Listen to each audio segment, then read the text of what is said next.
et bienvenue à l'émission Parole de Femmes. Nous sommes rendus dans notre dernière émission de cette semaine sur la comparaison et aujourd'hui nous allons parler de la comparaison dans la réussite. Comment pouvons-nous savoir si nous avons une vie réussie, si nous vivons le succès? Est-ce que c'est en se basant sur ce que les autres ont, sur ce que les autres font ou pas? Telle est la question. Bonjour mesdames. Bonjour Annabelle. Bonjour Mathilde. Bonjour Aurélie. Bonjour et bonjour Nadine. Bonjour Annabelle. Est-ce que vous avez, selon vous, réussi votre vie? Ou est-ce que vous êtes en voie de réussir votre vie? C'est une très bonne question. Je crois que oui. Oui, tout à fait. Et la réussite, elle est personnelle. La réussite, elle est individuelle. C'est selon le plan de Dieu pour chaque personne, pour la vie de chacun. Donc, la réussite, elle est collective. Oui, un groupe de personnes peut réussir, une famille peut réussir, mais elle est aussi individuelle. Il faut comprendre que la réussite est personnelle à chacun. Mais qu'est-ce que vous pensez quand je dis réussite? Toi Aurélie, c'est quoi réussite? Pour moi, réussir, c'est tout simplement réussir à faire de sa vie ce que Dieu veut qu'on fasse, donc répondre à son appel. Oui, ça peut paraître spirituel, mais en fait, la vérité, c'est que moi, de ma petite expérience de vie, il y a plein de choses que j'ai essayé de faire, mais une fois que je me suis rendu compte que c'est là où Dieu me voulait, ça a changé la donne en fait. Parce que je suis plus épanouie, je ne me compare pas forcément aux autres parce que je sais que le plan, c'est mon plan, c'est pas le plan d'une autre personne. J'ai pas tout ce que les autres ont autour de moi, mais tant que je sais que je suis dans mon appel, pour moi, c'est ça, avoir réussi ma vie. Et pour beaucoup, réussir sa vie, sauf pour toi Aurélie, qui a tout compris, c'est relié à des accomplissements comme l'argent, par exemple. Est-ce que l'argent rend heureux? Non, pas du tout. L'argent fait pas le bonheur. C'est sûr qu'il y a une blague qui dit que l'argent fait pas le bonheur, mais vaut mieux pleurer en Mercedes que pleurer à bicyclette. J'avais jamais entendu cette déclinaison-là.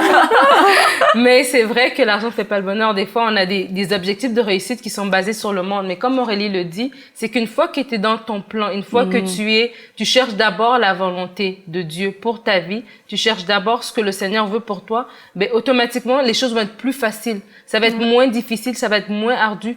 Oui, tu auras des combats ou tu auras des obstacles, mais Dieu va t'aider à passer à travers parce que c'est ça le chemin sur lequel tu dois être. Et des fois, on est dans une société du m'as-tu vu où est-ce que tout le monde s'expose et puis on voit la vie de tout le monde de par les médias sociaux, par exemple. Et du coup, tu as toujours tendance à te comparer à l'autre, à dire ben peut-être le succès c'est dans l'argent ou le succès c'est dans les biens matériels. Mais peut-être que Dieu t'a donné un don de chant, par exemple, ou un don artistique ou autre chose, mais toi, tu veux être président d'une compagnie. Mais tu vas être malheureux, tu vois. Donc, le bonheur de l'un n'est pas nécessairement le bonheur de l'autre. Et ça, il faut le Mais comprendre. essentiellement, moi, qu'est-ce que je considère, c'est que la réussite, selon Dieu, c'est vraiment l'obéissance. Pour moi, c'est le mot qui me vient en tête, c'est obéissance et être dans la volonté de Dieu, ce qui signifie être à la bonne place, au bon moment, selon le cœur de Dieu. Donc là, on est loin des clichés amour, gloire et beauté. Ben, si notre appel, c'est de faire le ménage à l'église, ben je considère qu'on a réussi. C'est être une mère de famille. C'est ça notre appel durant cette saison et que c'est à cet appel-là qu'on répond.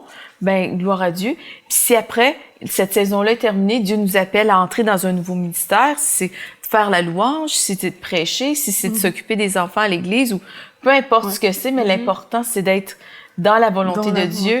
Et puis c'est certain que c'est pas ce que le monde véhicule, mais la réussite selon Dieu, c'est vraiment de lui obéir et de faire sa volonté. Puis c'est vraiment comme ça qu'on va trouver le bonheur pur et authentique. Et je pense que, pour juste appuyer tes propos aussi, quand on est dans la voie de Dieu, il y a un enthousiasme qu'on a.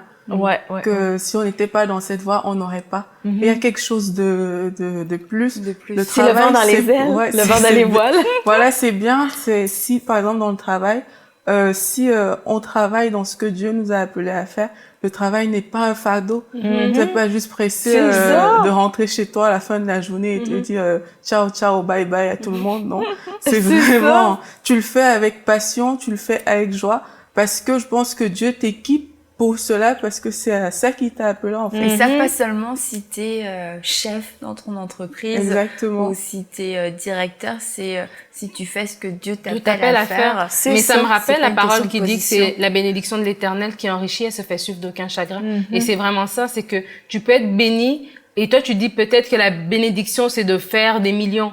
Mais tu peux avoir ton travail, comme tu disais, de travailler dans l'église, dans un ministère quelconque, mais aussi petit semble-t-il aux yeux des hommes. Mais si c'est Dieu qui t'a mis là et qui t'a béni, ben tu manqueras de rien. Tu vois, t'auras peut-être moins de moyens que quelqu'un d'autre, mais tu seras heureux, tu seras épanoui et tu ne manqueras de rien parce que Dieu va prendre soin de toi. Et l'Ecclésiaste a dit tout est vanité des vanités après avoir essayer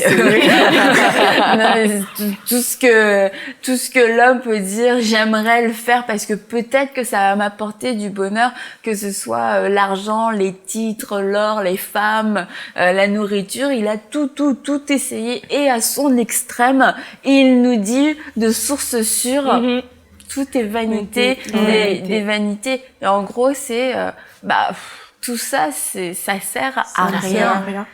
Moi, si on n'a pas Dieu.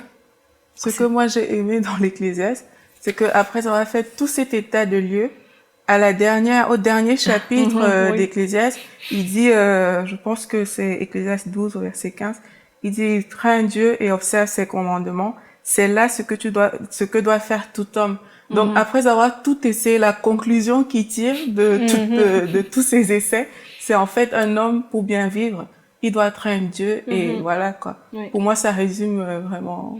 Et c'est vrai, on a juste évoqué tout à l'heure les réseaux sociaux tout à l'heure, mais aujourd'hui, on peut facilement savoir la vie des autres. Avant, on savait peut-être la vie de nos voisins parce que ça se passait sous nos yeux. Et puis là, on pouvait voir s'il avait une nouvelle voiture, les parents, comment ils habillaient les enfants, etc. Puis bon, ça a toujours existé cette sorte de comparaison, puis souvent de concurrence, de compétition, et même dans les familles, quelquefois. Et mais par contre, avec les réseaux sociaux, le problème, c'est que on peut être au courant de la vie de tout le monde et de personnes, de quelqu'un d'anonyme, de quelqu'un de connu. On rentre dans son intérieur et puis bon, ça a un côté peut-être de proximité avec les gens, mais ce que ça peut provoquer, c'est qu'on montre ce qu'on veut montrer aussi de notre quotidien, parce qu'en général, même les photos où on est censé ne pas être à notre avantage, on finit à notre avantage. Un petit filtre, un petit effet, bien et sûr. Puis voilà, c'est bon, je poste ma photo, et puis t'as l'impression que même quand je suis fatiguée, je suis belle, tu vois. Enfin, je suis toujours belle, mais... Et ça, c'est vrai que les réseaux sociaux n'aident pas vraiment... Mais même la réussite sur les réseaux sociaux, est-ce que c'est la vraie réussite? C'est fabriqué. C'est ça. Les gens peuvent peindre une fausse réussite aussi. Est-ce que c'est de la vraie réussite? Non, mais c'est ça, tout est filtré parce qu'on choisit ce qu'on va mettre. C'est ça. Et puis on choisit la manière dont on va le mettre. Tu sais, je peux prendre une photo, par exemple, de chez moi, je vais prendre juste un petit carré et puis je pousse tout ce qu'il y a. Ça devient super beau, ça devient super propre.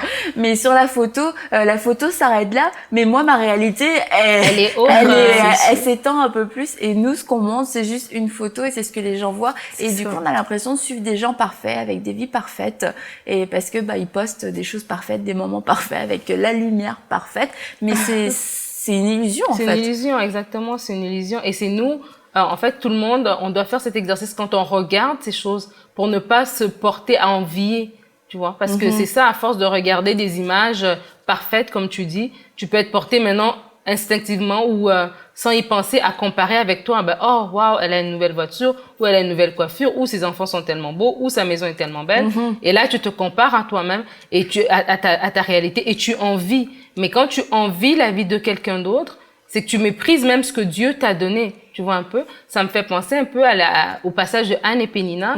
Et quand je dis, mais Pénina, elle avait déjà les enfants. Ouais. Elle était déjà mariée à ce monsieur. Mais pourquoi est-ce que tu passes ton temps à mortifier ta rivale? Tu devrais être content de ce que tu as et en profiter et passer du temps avec tes enfants et tout ça. Mais tu vois que c'était en elle aussi, elle avait un problème de comparaison, forcément, parce que elle sentait quand même le besoin de mépriser sa réussite. Exactement, d'exposer sa réussite pour descendre descendre l'échec de sa rivale, alors que c'est pas vraiment un bon comportement à avoir, quoi. Donc en fait, pour résumer un peu ce qu'on a dit, c'est que l'image du succès et de la réussite qu'on peut avoir, que le monde peut nous donner, sont des choses totalement éphémères qui ne comblent pas et au contraire qui peuvent amener un appétit, une convoitise pour avoir plus et puis n'être jamais comblé et finir par dire, comme l'Ecclésiaste l'a dit, tout est vanité et une seule chose compte. De Dieu et d'observer ses commandements. Voilà, c'est d'observer les commandements de Dieu. Et là, on est en train de suivre la voie pour une vie réussie. Donc, on va se retrouver tout de suite après la pause avec Nadine qui va nous parler de la femme au foyer et de la femme au travail. Nous sommes de retour sur le plateau de Paroles de Femmes et nous parlons de la comparaison dans la réussite. Et un des domaines où il y a une forte comparaison, c'est entre la femme au foyer et la femme qui travaille. Donc Nadine, est-ce qu'on peut dire qu'il y a une femme qui a réussi, une femme qui n'a pas réussi dans ces deux cas? Non, pas du tout. Parce que en fait, comparer la femme au travail et la femme qui est à la maison, c'est faux. Ça devient comme un raisonnement du monde. Parce que c'est le monde qui dit que qui veut mettre une valeur, une étiquette à ce que tu fais. Donc, à la femme qui est à la maison, on dit que si elle n'a pas de salaire, on peut pas quantifier son travail. Donc, du coup, c'est moins important que la femme qui travaille. Mais c'est pas vrai parce que la maman à la maison, elle se réveille très tôt le matin, elle est cuisinière, elle est thérapeute, elle est tout, elle est chef de foyer, tout ça. Donc, elle fait beaucoup de choses. Autant aussi, l'autre idée du monde, c'est de dire que celle qui travaille, forcément, elle a abandonné sa famille, elle a abandonné ses enfants pour la carrière. Mais en fait, non, parce que des fois, on travaille pour des raisons multiples. Des fois, c'est notre parcours, tout simplement, qui a fait qu'on a eu des difficultés financières et là, on se doit d'aller travailler. Des fois aussi, c'est parce que on est monoparental et on n'a pas le choix de travailler. Ou des fois aussi, c'est par passion. On a une passion qui nous amène à travailler à l'extérieur de la maison. Mais ça ne veut pas dire pour autant... Il y a des mamans, en fait, qui n'aiment pas rester à la maison. Elles ne s'épanouissent pas comme ça. Exactement. Et c'est correct. Chacun a son appel. Chacun a sa façon de faire les choses. Et l'inverse aussi est vrai. Il y a des mamans qui ont commencé à être maman plus tard et elles se sont dit, quand je vais être maman, je veux absolument me consacrer à mes enfants à 100%. Mais l'idée, c'est de ne pas mettre l'un à côté de l'autre, de ne pas essayer de les comparer parce que c'est des fausses comparaisons. Parce que, comme on a dit au début, il n'y a pas de réussite et il n'y a pas d'échec. C'est juste là où la femme, peut-être par choix ou quelquefois par obligation, le fait. Si elle le fait de tout son cœur, finalement, elle est en train de faire ce qui est bon pour elle et pour sa famille. Oui, tout à fait. Et le concept de réussite, il est propre à chacun. Des fois, parce qu'on a grandi avec une mère au foyer, on est plus prompt à vouloir rester à la maison. Ou le contraire, il y a plusieurs choses, des réalités familiales qui nous portent à faire un choix ou l'autre. Mais l'important, c'est de comprendre que ces deux femmes-là, celle qui travaille et celle qui est à la maison, elles sont toutes les deux mamans. Et le fait de travailler ou le fait d'être à la maison, c'est pas ça qui garantit la réussite non plus de l'éducation de nos enfants. On doit se rappeler que c'est l'Éternel qui bâtit. Et si l'Éternel ne bâtit pas, ceux qui bâtissent travaillent en vain. Donc, on doit, en tant que parents, qu'on soit à la maison ou au travail, porter nos enfants dans la prière. C'est la main de l'Éternel qui va faire que notre famille va prospérer, que nos enfants vont aller de l'avant, que notre famille va aller de l'avant finalement. Ok, tu peux répéter ce verset-là parce que je pense qu'il est vraiment très important quand on est en train de parler de la femme au foyer, de la femme à la maison. Finalement, on parle aussi du résultat que ça produit dans la famille. Donc, pour comprendre que c'est pas une question d'être à la maison ou d'être au travail qui va faire la différence. Est-ce que tu pourrais nous redire ton verset? Oui, tout à fait. Si l'Éternel ne bâtit, ceux qui bâtissent travaillent en vain. Donc, si l'Éternel ne bâtit la maison, ceux qui bâtissent travaillent en vain. Donc, c'est pour dire que c'est pas parce que je suis à 15 heures à l'arrêt d'autobus à attendre mes enfants que je vais réussir mes enfants. Et c'est pas parce que je travaille et que j'achète tout à mes enfants que je vais réussir aussi. Non, c'est parce que j'ai mes genoux à terre, c'est parce que j'amène mes enfants devant le trône de la grâce. Ok, et ça dépend pas de si on travaille ou si on ça travaille ne dépend pas de tout ça. C'est comme encore, ça revient à ce qu'on disait tout à l'heure, ça dépend à ce que notre cœur est attaché à Dieu, notre cœur est attaché aux choses de Dieu, que nous méditons la parole et que nous avons une relation personnelle avec Dieu. Ce qui va faire que quand on aura quand l'ennemi viendra comme un fleuve, là, l'Esprit de l'Éternel le mettra en fuite. Donc, ça veut dire que quand mon jeune adulte ou mon jeune enfant de 16 ans, de 17 ans fait une rébellion, c'est pas en l'achetant des choses, c'est pas en restant à la maison avec lui, c'est en amenant ça devant le trône de l'Éternel, c'est en priant, c'est vraiment, c'est dans le spirituel qu'on va pouvoir aller chercher cette réussite-là. C'est pas dans le naturel. D'accord, merci Nadine. Donc, vous l'aurez compris, il n'y a pas de réussite ou il n'y a pas d'échec. C'est juste deux statuts différents et que si ce n'est pas l'Éternel qui bâtit la maison, celui qui bâtit en vain. Et vous ne voulez pas bâtir en vain, j'en suis certaine.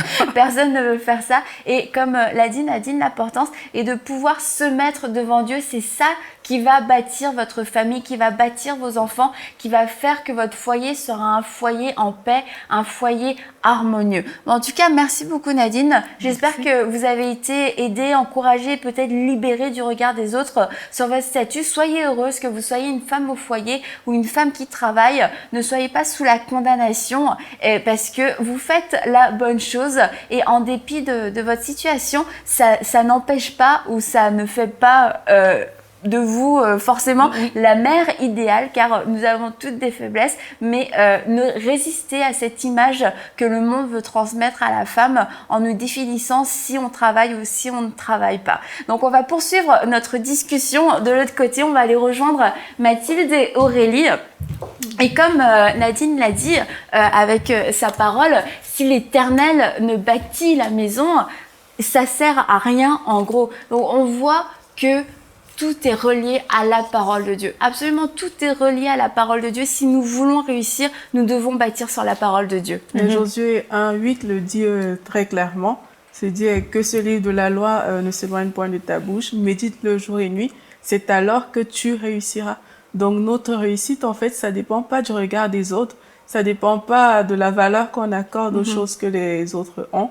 Mais ça dépend vraiment de la parole de Dieu. La méditation qu'on en fait jour et nuit, ça dépend vraiment de ça. Donc ça sert à rien de s'auto-comparer. Notre comparaison doit vraiment on doit même pas se comparer, c'est un chemin personnel et c'est notre vie avec Dieu, tout simplement. C'est ça. Puis comme tu dis, Aurélie, comme on accorde l'importance à la parole de Dieu, qui va nous procurer la réussite selon Dieu, eh bien, c'est comme si toutes les autres choses qui sont importantes aux yeux du monde vont vraiment pâlir à la lumière de la parole de Dieu. Amen. Et là, on ne cherche plus du coup à avoir, à obtenir, à avoir plus. C'est comme si toutes ces choses-là perdent leur importance. Puis ce qui est vraiment précieux, c'est la présence de Dieu, notre relation avec lui, connaître sa parole, parce que c'est ça qui donne le vrai bonheur, c'est ça qui donne la vraie réussite, c'est ça qui procure la vraie joie, la vraie paix. Dans le fond, que tout le monde cherche en s'achetant des voitures, en s'achetant des nouveaux vêtements, en s'achetant des nouveaux souliers, en consommant la surconsommation. Mais dans le fond, c'est... Oui, c'est vrai. Il y a une chanson qui dit que Christ est la vie recherchée de mon âme. Et moi, au début, je ne comprenais pas très bien ce que ça signifie. Je vous préserve de beaucoup de choses. J'entends pas. Et en fait, j'avais compris que derrière tout ce qu'on cherche, en fait, on cherche Christ. Derrière la voiture, la grosse voiture que quelqu'un cherche, la personne pense qu'elle va s'épanouir avec ça. En fait, la personne cherche Christ, mais sans le savoir. Derrière la joie qu'on recherche, le bonheur, l'enthousiasme, c'est Christ qu'on recherche, parce que la vérité, c'est que notre âme a besoin de Christ et ce n'est que Christ qui peut la combler. Donc Christ est notre modèle. C'est à lui qu'on doit vouloir ressembler. Et qui pourrait dire parmi nous, qui pourrait dire parmi vous que Jésus a une vie d'échec, que Jésus a échoué. On dit non, Jésus, waouh, c'est le modèle de la perfection. Mais que nous dit la Bible précisément sur la vie de Jésus quand il est venu sur terre? On peut lire dans Marc 10, ce n'est pas le cas au milieu de vous, mais si quelqu'un veut être grand parmi vous, il sera votre serviteur. Et si quelqu'un veut être le premier parmi vous, qu'il soit l'esclave de tous. En effet, le Fils de l'homme est venu non pour être servi, mais pour servir et donner sa vie en rançon pour beaucoup. Et là, on voit que ça renverse un tas de clichés par rapport au succès, à la réussite. On se dit, Jésus, notre modèle, est venu pour servir les autres, est venu pour donner sa vie. Et là, en tout cas, pour moi, ça change toute ma vision de la réussite. Ça change de perspective. Voilà, toute chose pâlisse. Exactement. Puis ça réalise aussi, ça nous fait réaliser qu'on est là pas juste pour être servi toute notre vie, mais vraiment pour être au service de Dieu. puis au service des autres. des autres. Et Jésus, il a marché dans l'obéissance, c'est ce que tu disais tout à l'heure, Mathilde. C'est quand nous marchons dans l'obéissance, quand nous voulons d'abord, pas que ce que notre volonté s'accomplisse, mais ce que la volonté de Dieu pour notre vie s'accomplisse. Et c'est alors là que nous marchons dans ce que Dieu attend de nous, et c'est là que nous réussissons. Et parce qu'on a parlé tout au long de la semaine de se comparer, la comparaison dans plein de domaines de notre vie, mais par rapport aux autres. Et cette comparaison-là nous fait du mal ou fait du mal aux autres, mais c'est important qu'on puisse se comparer à Christ, que ce soit, comme Anne nous l'a dit en début de semaine, que ce soit notre... elle avait utilisé un mot peut-être un peu plus compliqué, c'est sûr. Notre échelle, on va dire. Étalon de valeur. Voilà, exactement. Pour se mesurer on doit se mesurer à Christ et puis se dire, ok, c'est ça que Jésus a fait, c'est à ça que je dois aspirer, c'est cette attitude-là, c'est cet amour-là que je dois manifester, parce que la comparaison des hommes ne m'apporte rien, et puis moi quand je me compare aux autres, en plus ça peut me faire du mal, mais en tout cas ça me fera jamais de bien. Mais de me comparer à Christ, ça me fait aller voir à l'intérieur de moi et ça me pousse à changer, ça me pousse à réussir selon ses critères à lui. Et puis j'en profite pour dire, vous êtes là et vous avez payé certains prix dans votre vie, etc., pour pouvoir vivre une certaine réussite, un certain succès qui n'était peut-être pas visible aux yeux des hommes. Toi, Mathilde, est-ce que tu as un témoignage de succès qui n'était pas visible aux yeux des hommes, mais qui pourrait encourager les femmes qui nous suivent? Ben, en fait, j'en aurais quelques-uns, mais celui qui me vient en tête présentement, c'est un jour j'étais en prière et puis, ben moi, mon cœur, c'est toujours de servir Dieu, c'est toujours d'être obéissante. Quelqu'un m'avait dit ça au début de ma vie chrétienne. Mathilde, si t'es obéissante maintenant dans les petites choses, tu vas voir si ta vie, ça va être vraiment... Avec Dieu, ça va être vraiment facile. Et puis un jour, je priais puis je me disais, qu'est-ce que je peux faire pour toi, Seigneur? Puis j'ai dit, ben, je sais pas, mais je sais plus jouer d'instrument de musique, mais je te donne ma voix. Et puis, ben c'est ça. C'est ça, pour la fin de l'histoire, c'est que Mathilde, aujourd'hui, dirige la louange dans l'église et qu'elle le fait d'une manière formidable, elle est totalement ointe, mais que ça lui a demandé un certain prix à payer et que ce prix-là, tu as trouvé la force de le payer dans l'obéissance et dans l'amour pour Dieu. Puis c'est pas nécessairement de le ressentir, hein. Quand on obéit à Dieu, on est au début, il y a un inconfort, là. Faut pas se le cacher. Des fois, ça va vraiment contre ce qui est, ce dans quoi on peut être à l'aise, mais quand on sait qu'on le fait dans l'obéissance, Dieu nous rend capable de le faire. C'est Dieu qui l'accomplit pour nous. Puis vraiment, ben, c'est certain, à force de marcher dans l'obéissance, tout devient plus facile, mais c'est Dieu qui nous donne le vent dans les voiles et Dieu bénit. Et Dieu oint ce qu'il nous a appelé. Dieu, et il nous oint dans ce qu'on est appelé à faire. Oui. Comme Jésus dans le jardin de Gethsémani qui a dit ta volonté et non pas ma volonté. Tu sais, il en a sué des grumeaux de sang. Puis ce que j'admire de Jésus, c'est que il recherchait pas les choses populaires de ce monde-là. Je sais pas, un nouveau chameau, le dernier cri. Mais il était toujours à la recherche de la présence de son Père. Il se retirait seul, loin de la foule. Il allait dans une barque en plein milieu d'un lac ou sur sa montagne préférée. Tu sais, il recherchait la présence de son Père. Puis pour moi, tu sais, on voit ça à plusieurs reprises. Pour moi, ça, c'est mon modèle. Une seule chose qui est importante, puis en fait, ben, je veux dire, il était toujours dans sa présence. Oui, c'est ça. Et on voit Jésus, il avait une mission en venant sur terre, il savait qu'il avait une mission, un appel précis, et que oui, il a même sué des grumeaux de sang pour dire jusqu'où c'est allé. Et il n'a pas abandonné, malgré la persécution, malgré l'opposition, malgré un tas de choses. Et c'est là qu'on voit une vie réussie, c'est une vie d'obéissance.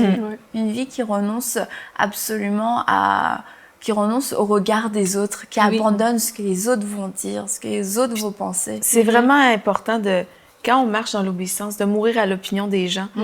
Surtout, si justement on parle de la comparaison, puis c'est ça, faut pas commencer à s'arrêter à ce que les gens vont penser. Si on sait qu'on sait dans le plus profond de notre cœur que Dieu nous appelle à le faire, ben comme Joyce a dit, faites-le, mais même dans la peur. Et puis, quand on commence à le faire, même avec les sentiments inconfortables, bien, Dieu nous donne la grâce de... Et l'obéissance vaut mieux que les sacrifices. Ouais. Donc, plutôt que tous nos efforts pour essayer de perdre du poids, tous nos efforts pour essayer d'avoir la plus belle voiture, tous nos efforts pour essayer d'obtenir une promotion, tous nos efforts pour essayer même d'obtenir la faveur de Dieu ne valent rien, ne représentent rien aux yeux de Dieu, car c'est l'obéissance. C'est vraiment l'obéissance qui compte. C'est l'obéissance, et c'est sur cette obéissance-là que Dieu nous récompensera aussi, et que c'est pas sur moi, je serai pas jugée selon ce que vous aurez fait. Donc tant pis pour vous. Non, mais chacun sera jugé pour sa propre vie, aura à rendre compte pour lui-même. Donc sur cette base-là, on peut être vraiment délivré de la comparaison et apprendre à dire non, moi j'ai une course à faire, je veux remporter la couronne, je persévère parce que je la fais pas pour moi, je la fais pas pour toi ou pour toi, je la fais pour servir Dieu, ma vie sert à la gloire de Dieu, alors j'ai pas besoin de la comparaison, la comparaison est un frein pour ma vie. Donc je vous remercie, on arrive au terme de cette semaine sur la comparaison, j'espère que vous-même vous avez été bénis. Certainement. Oui. C'est fini la comparaison. Au placard. Donc, je vous remercie de nous avoir suivis tout au long de ce thème. Vous pouvez retrouver les émissions précédentes pour avoir un aperçu complet. Mais votre modèle, notre modèle, mon modèle est Jésus-Christ. Si je dois me comparer, je me compare à Jésus et je veux marcher comme lui a marché sur cette terre avec un amour surnaturel, une compassion surnaturelle en faisant des signes, des miracles et des prodiges, en démontrant l'amour du Père. Voilà notre échelle de comparaison. Donc, comparez-vous à Christ. Arrêtez de vous comparer à votre voisin, à votre sœur, à votre mère. Ça n'apportera rien à votre vie. Au contraire, comme on l'a dit, ce sera un frein pour accomplir votre destinée. Et votre destinée est unique. Votre appel est unique. Vous êtes appelé à faire quelque chose que personne d'autre n'est appelé à faire. C'est un énorme privilège que Dieu vous a donné. Alors, profitez-en et vous êtes une créature merveilleuse. Je vous dis à très bientôt pour une prochaine émission de Paroles de Femmes.